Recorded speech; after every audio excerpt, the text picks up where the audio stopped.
Saat ini, Valdi Gifari, sahabat Marcella Aprilia ramai jadi bulan-bulanan warganet usai menghina pemain timnas Indonesia Pratama Arhan. Pratama Arhan yang merupakan suami dari Aziza Salsa disebut miskin oleh Valdi Gifari. Adapun dugaan penghinaan tersebut dilontarkan dalam siaran live TikTok Marcella Aprilia yang merupakan mantan pacar Pratama Arhan. Pernyataan kontroversial dari Valdi Gifari itu memicu respon negatif dari netizen dan menjadi perbincangan hangat di dunia maya. Publik kemudian beralih menyoroti kehidupan Valdi Gifari. Menilik dari unggahan di akun media sosialnya, Valdi Gifari beberapa kali memposting mobil mewah. Sepertinya mobil tersebut adalah mobil McLaren 570 GT. Di pasaran, mobil itu dibanderol dengan harga kisaran 7,9 miliar rupiah.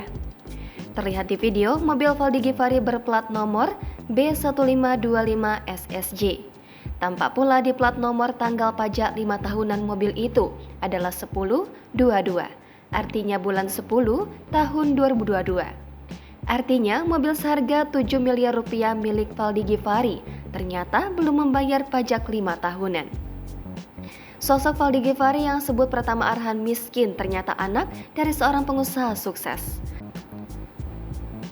Melansir dari akun Facebook pribadinya, Valdi Gifari merupakan pria kelahiran Solo 23 November 1997.